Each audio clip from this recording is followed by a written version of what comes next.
What you're looking at is a giant cube split into 27 sections, meaning there are 27 different biomes, caves, portals, and structures inside this giant cube. I'm going to spend 100 days in hardcore Minecraft surviving in this cube, learning its mysteries, fighting its mobs, and beating its challenges. Can I survive in this giant Rubik's Cube? Well, you'll have to watch and find out. Don't forget to sub because it really helps out the channel, and if this video gets to 3k likes, I'll release this map to the public.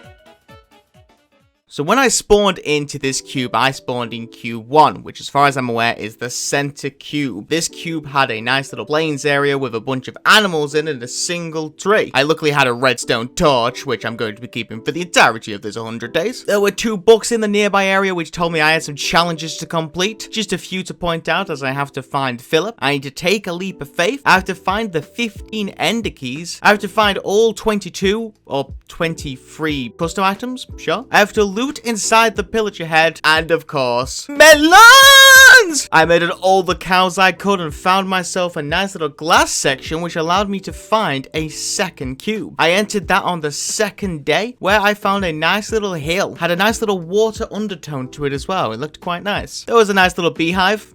Yeah, there was a chest with some taters in, and would you look at that? The first ender key, just 14 more to go. I do spend my time looking through these cubes just to make sure I'm not missing anything, and as far as I'm concerned, 2 cubes down, only 34 to go. Cube 3 had a nice little forest in it, where I found a golden silk touch shovel, and after that I found a swamp that had a witch hut in it. It had an empty chest and a witch spawner, so I have legitimately no reason to ever go in there, though there was this black cat, just an abandoned lonely cat. I could only get some fish. I decided to take a different route and found myself a flint and steel. Had a nice little caption, and well, when in Rome, I had to deal with a sneaky little creeper, and then I came back home to cook my food. Well, campfire style. I mean, it's pretty much what I do at this point. Also worth mentioning, despite this flint and steel being here just to burn everything to the ground, fire spread on this world has been turned off. Mainly because the map is half made of wool, and well, burning it down would kind of defeat half the challenge. On day 6, I entered the iceberg cube and wanted to leave because I have some horrible memories of the iceberg. There was an ocean monument underneath it though I didn't feel prepared to go down there and search it. Maybe I should start smaller with this sunken ship where I found another eye. Also, there was just a cake here. I'm not really sure why. And then there was a woodland mansion, which again, I'm not going to enter. I'm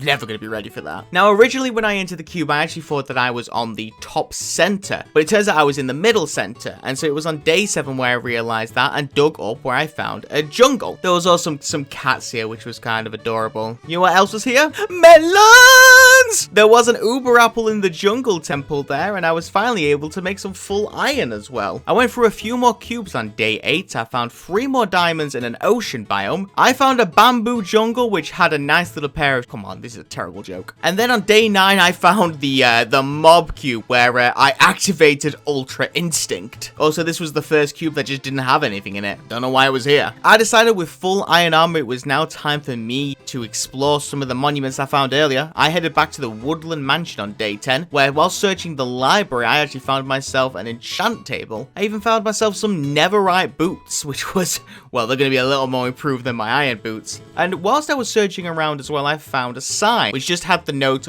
Z32. And I'm not really sure exactly what that means, but maybe there's some more signs around that give me more coordinates. And then, with the pillager head, well, there was that challenge. Let me just quickly pop in here, and oh, look at that. There's a totem of Undyne. I'll casually just take that. Connection terminated. I'm sorry to interrupt you, Elizabeth, if you still even remember that name, but I'm afraid you've been misinformed. Also, I don't know why there was some parrots in this cage. I freed them, so we're all good, but yeah, I don't know what that was about. On day 11, I found a nice little cave cube where, well, I got really lucky. Basically, as I was trying to escape through all of the mobs, my Minecraft crashed, and by the time I got back on the server, all of the mobs despawned. I'm not really sure what happened here, but did I get away with it? Because I thought I was genuinely about to die there. Searching another cube, I found a lush cave which had a second sign, Y32. So, with Z being 32 and Y being 32, anybody want to guess what X will be? Spoiler, it's -1. After searching a bit more on day 12, I found myself a mineshaft where I got, yet again, another eye. Feel like I'd searched enough at this point, so it was time for me to head back to the center cube that I call home. Just a little side note whilst we're here. I asked my friend in my Discord mod, by the way, I have a Discord if you want to join, it's in the description. His name is Bicubed, and he made this map for me because he's a legend that he is, shout out to him. He called this map Cubeception, and I hate him for it. On day 13, I started with a sheep trying to kill me, and then I found a mushroom cube, which again had nothing in it. After that, I found a desert temple cube, where looking down there, I mean, come on, that's so obviously a trap. It's not like me to be able to fall for a trap. I don't want to talk about it ever. Day 14, I found myself a village, and would you look at that? I found Philip. Did anybody else kind of hoping he was going to be a dog, or was that just me? And the cube along was actually a stronghold where I found 4 more Eyes of Ender. Now, I searched for way too long in this stronghold to try and find the portal. The portal just wasn't here. Like, no, legitimately, the portal wasn't here, but I didn't know that. Day 16, I actually headed back to the cave that I froze in. The reason was because I noticed a sign as I was running along, but never got to read it. It talked about jumping, which I assume alluded to the Leap of Faith challenge. Now, I ain't stupid enough to jump down there, and I guarantee there could be some sort of portal or thing that would teleport me back up, but I don't really want to find out. However, I did notice a chest underneath the actual island itself, which I thought was quite interesting. I finished off the day by searching one more cube. It was just a stalactite cave where I found the super pick. This pick was glorious. I also will mention, for whatever reason, the custom items in this world unlimited durability, so this super fast pickaxe will never break. Sure, it's only stone, but it's better than what I was using at the moment. On day 17, I found the super death room, is what I've noted in my notes. Basically, like I said, because of infinite durability, I never actually made torches. I just used a flint and steel to light up everything, but I fought off every single mob under the sun down here. And after clearly winning the fight, I got a cool little shield in the center chest. Now, I don't know if I read this right, but supposedly it was supposed to give me like resistance and stuff. It never did. I don't know why. And there it is, the final sign, which is X-1, which means that chest that I saw underneath the cube will be the chest that this is alluding to. We'll go check out what that chest is in the future. However, before I do that on day 18, I entered the maze. Best name I can really call it. Basically, it was an sort of end city maze kind of thing that had a bunch of mob, which included wither skeletons with golden axes. This was really dangerous if I wasn't careful. What did help me was I found a diamond axe with efficiency 3 on it, which I could just spam. I didn't actually like have to time my hits. I could just basically spam click until stuff died. Like, apart from that diamond efficiency axe, there was nothing in this maze. I don't know why there was 2 levels, but at least I got to kill all the withers. Oh yeah, I also got a wither skull. Isn't that nice? I feel like I could be anything at this point, so on day 21, I headed back to the Ocean Monument, where I found myself a trident and also got myself an eye. And over the last 20 days or so, after I got back, I realized that I've been collecting a lot of eyes. Maybe I have enough to get the 15 needed. I had 17. Yeah, I don't get it either. And since I was low on food, I decided to murder every sheep possible. Good time. And with most of the monuments and everything searched, I remembered, hey, I have some challenges to beat, so let me have a quick little look at that. But after making myself a netherite axe, that was a good time for me. And then I made a bunch of signs, and I put all of the signs on the wall around me, basically to note exactly what challenges need to be done and what challenges I've already completed. I broke all the signs that have already been done, and these are the challenges that I've got to do left. There was a lot of challenges here, and if I'm not careful, I could run out of food or get ambushed by a bunch of mobs, so I need to really be careful. Also, I have to kill a wither in this giant cube, and I'm not really looking forward to that. I realized that I hadn't found every single cube here. This cube is a 3x3x3 cube, and I realized that there's no way that I had found 27 different cubes. And so digging around a little more, I actually dropped into a nether portal cube. And though I didn't expect it to be easy to enter the nether in this world, just a nice lit portal already for me, which revealed a nether Rubik's Cube. This wasn't the only cube here, this was the nether Rubik's Cube, which means I had even more will to explore. Starting on day 25, I searched all around the nether cube. I found even more Eyes of Ender, not like I need them. I also found multiple chests, which was able to get me full netherite armor. I got me some pick step. Woo! And when I found myself a fortress, there was just a bunch of wither skeleton skulls hanging around, which saved me the time from even grinding the skulls themselves. After I got all that done, it was day 28, and I decided it was time to head back home. And then when I returned on day 29, I was trying to figure out if that was every single one. Like, I was going through notes trying to see which exactly cube I'd searched or not, and I actually counted that I'd only searched 26 cubes, so I was missing one of the cubes in the main portal. And so after searching around a little bit, on day 30, I found the final cube. It was the end portal, which of course had 15 eyes of ender. The plan was to make a full powered bow, level 30 of course, and head into the end to kill the dragon. One problem, being in the cube is not the best for levels, so unfortunately I needed to get myself some levels. I went back into the nether on day 31 because I was thinking maybe the best way to get levels is through quartz, and so I started digging around everywhere I could. By day 32 I got myself 30 levels and headed back home. On day 33 I enchanted my bow and got a power 3 punch bow. I did want infinity because arrows, I have not seen a chicken this entire time, so I'm not really sure exactly how I'm going to get a bunch of arrows. Infinity would just make my life so much easier. And though I had a plan to deal with that, I decided the best place to start is to quickly count all the custom items that I had. Now remember, I needed 22, potentially 23 to fill out every single item, and counting all the items up, I counted 17, so I'm still missing 5. We'll have to look around to see if we can find any more. On day 34, I headed back to the village. The idea was that I may as well trade my way to get a bunch of arrows if I'm not going to get infinity. On day 35, we was cutting down a bunch of trees because I wanted sticks. The idea was to get 2 Fletchers, one for stick trades and one for arrow trades, so I'd never have to worry about another arrow ever again. Also got me some pumpkins. That was apparently a challenge that I missed off. And then on day 36, there was not really much I could do other than wait for the villagers to grow up, and, well, a classic day of AFK. After the adult grew on day 38, I traded all the sticks away and got a second villager baby as well. I headed back to the center island just to get myself a second fletching table, where I may have failed just a few times. You know, just once or twice trying to make like a water ladder pillar thing. You know, it's not important. Let's just move on. And when I got back on day 39, I went AFK. I need this villager as soon as possible. On day 40, I got over 3 stacks of arrows, which should easily be enough to kill both a wither and an ender dragon. However, I couldn't get my mind off of that elusive chest underneath the cube, so I really need to head back over there to see exactly what it is. Luckily on day 41, I had the elusive super pick, that I keep calling it, so I was easily able to dig to exactly where it was. I did have to pillar a little bit underneath it because unfortunately it was covered by obsidian, but there I found the next custom item, an elytra. Now, have you ever had an elytra that gives you speed 2 and is completely unbreakable? I was gonna have a swell time using this. However, there's no time to use that elytra when you've got an end to enter and a dragon to kill. So I jumped into the end and... oh my god. This is the end. It is the trippiest thing you will ever experience in your entire life. And I cannot tell you the sheer panic when I saw this. Not because of how trippy it was, but because I was so scared of being knocked down. I can have full netherite everything, but if I fall into the void, it's not going to save anything. And I have the elytra, but I don't have any fireworks, so that's kind of useless as well. I was able to get on top of the end, I don't even know what they call it, structures. And I was able to shoot down these crystals from above, which did make my life a little bit easier, admittedly. And then I was doing some serious damage to the ender dragon, like lots of damage at this point. But the one thing I've never done, over 10 years of playing Minecraft it feels like, I have never, not once, killed the ender dragon with a trident.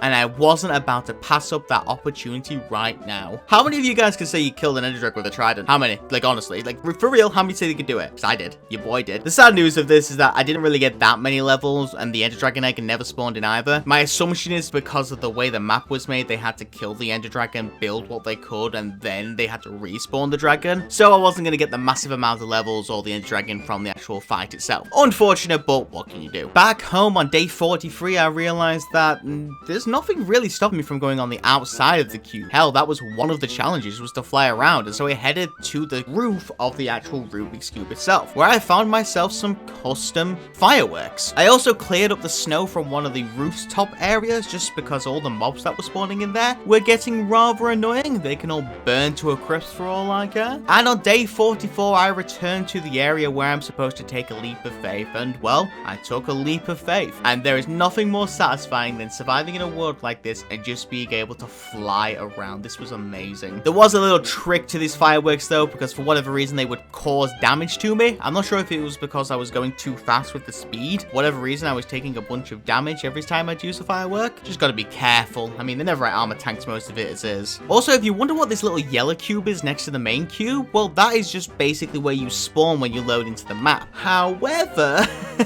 I was still interested to have a quick look around to see if there was anything on it. So, spoiler alert, there was nothing. There was nothing here, but it was still nice to be able to fly back there and see what was going on. With another challenge ticked off about flying around the cube, it was now time to start thinking about the wither fight. So I headed back into Nether to get some soul sand. However, I wanted to make some potions before I did this fight, and so I decided to get some wart. There was no nether wart in this area. I refuse to admit there were nether wart anywhere in this cube. I searched around for so long. Nether wart was not a thing, and if anyone tells me there was, they're lying to make friends. Do you want to make friends? Then lie. That's really bad advice. I should not be giving people that. So I realized the only way I was going to be able to get nether wart is to escape the cube, which was ironically one of the challenges. I headed back home, I got a fishing rod, I headed back into the nether, and there's my escape.